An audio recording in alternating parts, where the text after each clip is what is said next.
From IsReal News, this is the morning briefing for Sunday, February 8th.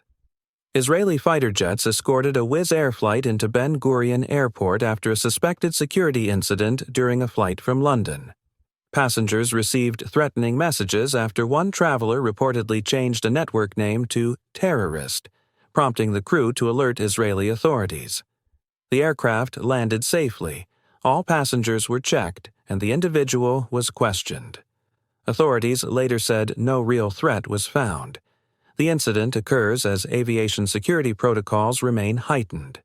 Iran's foreign minister again ruled out ending uranium enrichment as part of negotiations with the United States, saying Tehran would not be intimidated by military pressure.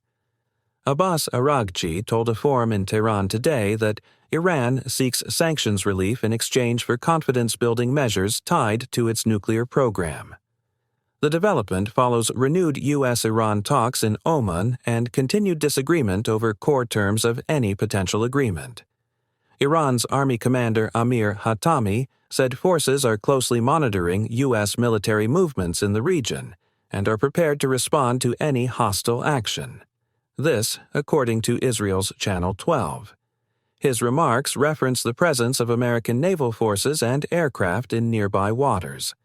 This comes as both sides continue signaling readiness alongside ongoing diplomatic efforts. Reports in the Wall Street Journal indicate new public unrest may be building in Iran despite heavy repression by authorities.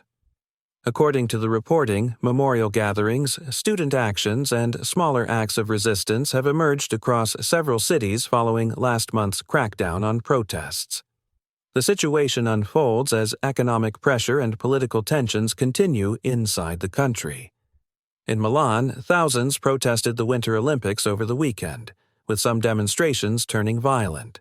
Protesters clashed with police, citing environmental concerns, public spending, and broader political grievances, including criticism of Italy's policies and its support for Israel.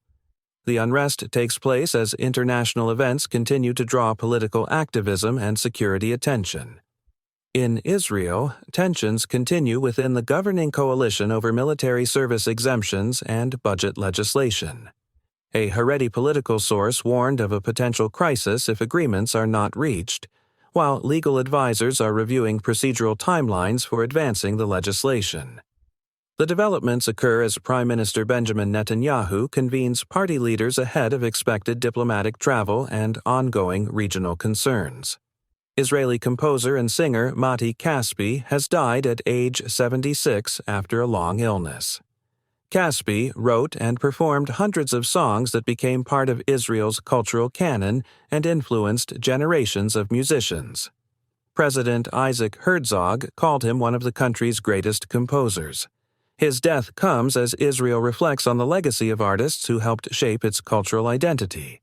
That's the morning briefing from IsReal News.